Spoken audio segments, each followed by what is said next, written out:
Ya, jangan gemeteran, ya, jangan grogi, tarik napas, hembuskan napas, tarik napas lagi, hembuskan napas.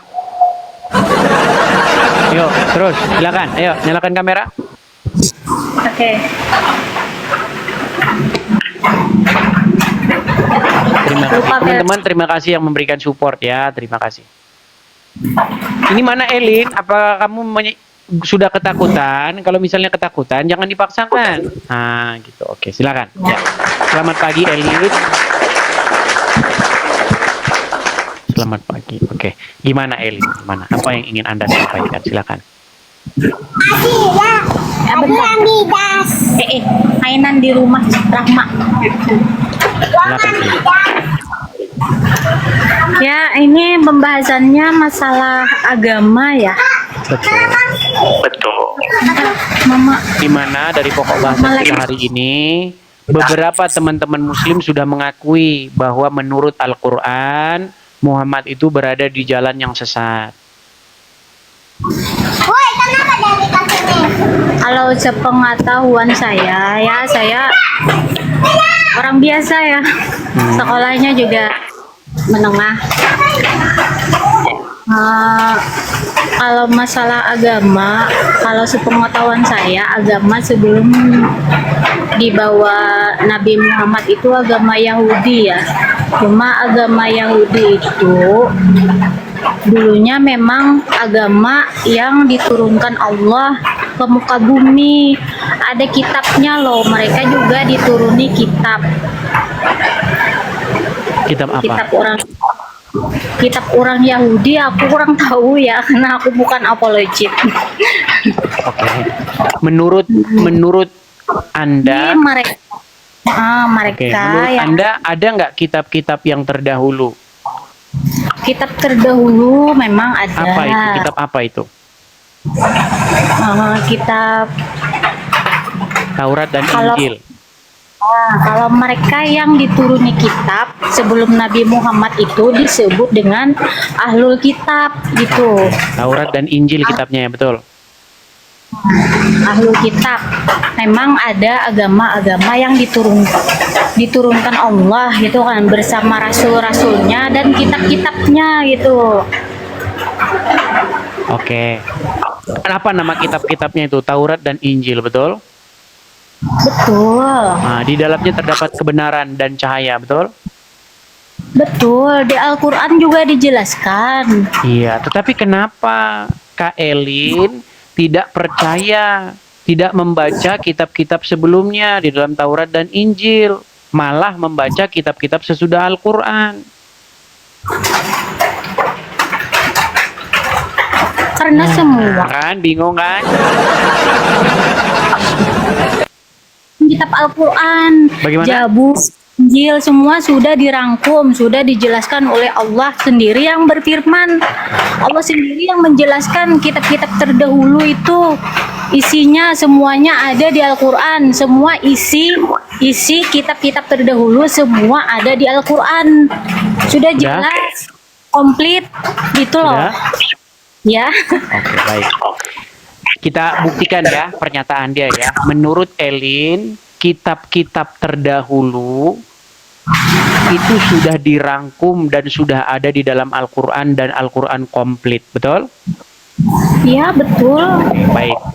Sekarang saya tanya, Kak Elin atau Ibu Elin atau adik Elin punya suami kan?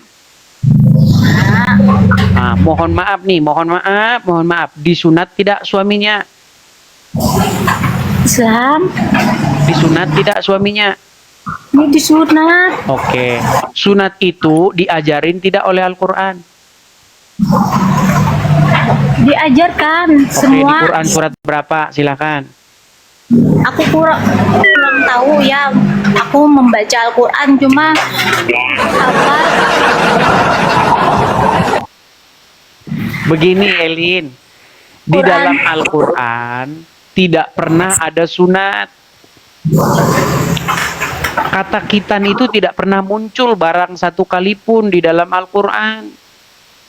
Kenapa Anda memfitnah Al-Quran bahwa Al-Quran memerintahkan untuk sunat? Kenapa Anda memfitnah Al-Quran bahwasanya apa yang ada di dalam Taurat dan Injil sudah dirangkum dalam Al-Quran. Sudah komplit dalam Al-Quran. Pernyataan Al-Quran komplit, ya, itu sangat berbahaya bagi orang Islam, karena orang Islam tidak bisa jadi Islam kalau nggak baca buku yang lain, namanya hadis karangan Bukhari. Contoh, saya kasih contoh nih, saya kasih contoh. Apakah ada di dalam Al-Quran kalau sholat itu tangannya begini-begini? Ada nggak? Ada nggak dalam Al-Quran begini? Kalau sholat jarinya, telunjuknya? Memang di tiap-tiap ayat Al-Quran itu memang tidak dijelaskan secara detail. Katanya komplit. Itu namanya komplit yang nyata. Maksudnya nekat yang nyata mengatakan Al-Quran komplit. Kalau komplit itu jamu Sidi muncul komplit. Tadi yang bilang komplit siapa? Semua ajaran dari kitab yang terdahulu itu diajarkan juga di Al-Quran. Oke, Al-Quran komplit atau tidak? Komplit semua, cuma yang di mana dalam Al-Quran suruh begini tangannya? Itu tidak perlu diterangkan di dalam Al-Quran. Terus dapat dari mana? Perintah sholat. Iya, kalau sholat apakah harus begini-begini tangannya? Tata caranya tidak dicantumkan memang. Berarti Al-Quran tidak lengkap, betul? Terus kalau orang Kristen meninggal dunia kan? Oke lah, begini Elin. Tahu nggak kenapa? Gini Elin, sebentar. Elin, ketika kamu membaca Al-Quran, sebentar Elin. Ketika kamu membaca Al-Quran, apakah kamu membaca artinya? Ketika kamu membaca Al-Quran, apakah kamu membaca artinya? Saya tidak bisa berbahasa Arab, jadi saya tidak tahu artinya. Oke, berarti inilah sebab kenapa Elin masih Islam. Kenapa? Karena seandainya kalau Anda membaca artinya, mustahil Anda masih Islam lagi. Loh, karena Anda selama ini tidak baca artinya. Coba Anda baca artinya. Coba sekarang saya tanya nih, kalau baca ayat ini apakah Anda nanti dapat pahala? Sebentar nih. Nih ya, saya tampilkan ya. Nih, ketika Anda baca ayat ini, benarkah Anda dapat pahala? Sebentar. Saya tampilkan ayat Qur'annya.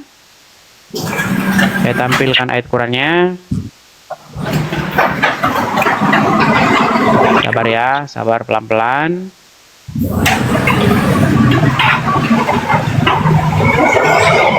Sabar, nanti kamu baca ya. Kamu kan membaca Al-Quran. Nih, coba baca artinya, baca Arabnya. Nih, saya balik kamera saya.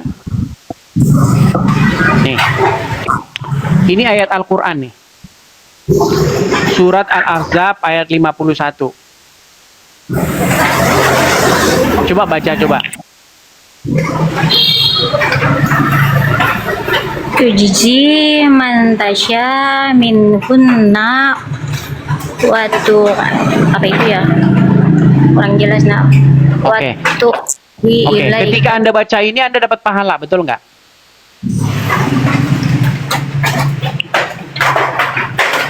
Coba, ketika Anda baca ini, nih, ketika Anda membaca ini, coba baca lagi. Turji man tasya minhunna wa ilaika. Oke, sampai situ aja dulu. Ketika Anda baca itu dapat pahala, betul nggak? Menurut hadisnya iya. Dapat pahala. Tapi Anda tidak tahu artinya kan? Memang tidak tahu artinya. Oke, kalau tahu artinya menurut Anda akan kaget nggak? Artinya apa itu? Oke, baik. Artinya ini tentang bagaimana Muhammad boleh menggauli siapa-siapa yang dikehendakinya, boleh menggauli wanita-wanita yang diceraikan. Percaya nggak? Surah Al-Ahzab ya. Oke, baik. Ini terjemahannya. Coba baca yuk. Kamu boleh menangguhkan, menggauli siapa-siapa yang kamu kehendaki di antara mereka dalam kurung istri-istrimu, dan boleh pula menggauli siapa yang kamu kehendaki. Muhammad boleh menggauli siapa yang dikehendaki Muhammad, betul? Betul. Kamu boleh ya nih, kamu boleh ya menggauli siapa yang kamu kehendaki, dan siapa-siapa yang kamu ingini untuk menggaulinya kembali dari perempuan-perempuan yang telah kamu cerai, maka tidak ada dosa bagimu. Betul? Anda jangan kaget begitu. Selama ini Anda baca Arabnya. Sekarang saya tanya Elin, masakan kamu ketika membaca ini, ayat ini, yang bahasa Arabnya ini, yang sebenarnya artinya begini, sebenarnya artinya ini, masa kamu dapat pahala? Coba, kamu boleh menggauli siapa-siapa yang kamu kehendaki, terus dapat pahala? Satu kan ya, istrinya tidak satu. Jadi memang itu ayat turun memang untuk Nabi boleh Dia boleh menggauli siapa-siapa yang dikehendaki, betul? dalam kurung istrinya kan, istri. Iya, ini loh, ini saya bacain lagi ya, saya baca ini. Kamu boleh, perhatikan. Kamu boleh menangguhkan, menggauli siapa-siapa yang kamu kehendaki di antara mereka dalam kurung istri-istrimu. Sudah? Dan boleh pula menggauli siapa-siapa yang kamu kehendaki, betul? Dan siapa yang kamu ingini untuk menggaulinya kembali dari perempuan-perempuan yang telah kamu cerai, betul? Ya. Maka tidak ada dosa bagimu. Berarti Muhammad boleh nggak menggauli perempuan-perempuan yang sudah dicerai dia?